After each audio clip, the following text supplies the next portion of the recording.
Kababayan ko, pasensya na po kayo, medyo sumakit yung ngipin ko nung nakaraang 2 araw. Ginagamot pa rin po, namamaga. Naputol yung isa. Happy Women's Month po sa inyo lahat, sa ating mga lola, nanay, ate, mga tita. Palakpakan po natin ang ating mga kababaihan. Kahapon po, papunta ako rito. Marami pong mga OFWs, mga seaman, yung iba, lumapit sa akin. Sabi nila, Sir, salamat sa mga programa at tulong. Sa panahon pa dati ni Pangulong Duterte hanggang ngayon, sa Malasakit Center, sa pagpapauwi nyo sa amin nung panahon ng pandemya, sa mga tulong. Huwag ho kayong magpasalamat sa amin ni Pangulong Duterte. Sa totoo lang po, kami ang dapat magpasalamat sa inyo dahil kami po isang probinsyano na binigyan niyo po ng pagkakataon na makapagserbisyo po sa inyo. Maraming salamat po sa inyo lahat. Mga OFWs, salamat po. Ang hirap pong mapalayo sa pamilya. Hindi po nababayaran ang lungkot. Kailangan niyo pong magtrabaho rito. Kaya nandirito lang po ang aking opisina, bukas para sa inyo, sa abot ng aking makakaya. Maalala niyo po, nung kampanya pa lang dito noon ni Pangulong Duterte, isa sa kanyang isinulong ay ang itong magkaroon kayo ng sariling departamento. Kaya, di ba, maalala niyo? Kaya ako po, nung naging senador po ako, isa po ako sa iilan lamang na nagsulong ko, konti pa lang kami noon. Isa po ako sa author at co-sponsor ng Republic Act 11641. Itinatag natin ang Department of Migrant Workers para sa ating mga OFWs. Ngayon po, meron noon, kalat-kalat ang may ahensyang may kinalaman sa OFWs. Di ba nananawagan kayo sa Facebook, nananawagan kayo sa telebisyon, sa radyo. Ngayon po, meron ng isang departamentong para sa inyo. Dahil kayo po yung mga modern day heroes, ang ating mga OFWs.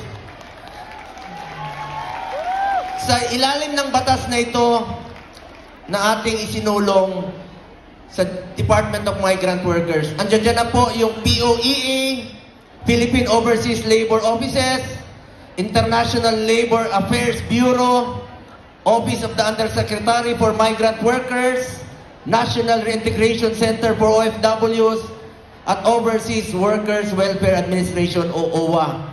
Sa pamamagitan ng departamentong ito, maayos na po ang koordinasyon. At dadagdagan ko rin po, maalala nyo, nung panahon ni Pangulong Duterte, nagtatag rin po tayo ng bagong hospital, OFW Hospital, para sa ating mga OFWs sa Pampanga. At meron din pong Malasakit Center doon po sa inyong hospital. Yun po ang ating mga isinusulong bilang chairman po ng Committee on Health sa Senado. Ang prioridad ko po, Malasakit Center, Super Health Center at Regional Specialty Center. At bilang chairman ng Committee on Sports sa Senado, ayaw ko pong masayang yung inumpisahan ni dating Pangulong Duterte na labanan po ang illegal na droga at ang kriminalidad. Kaya isinusulong natin itong mga sports program.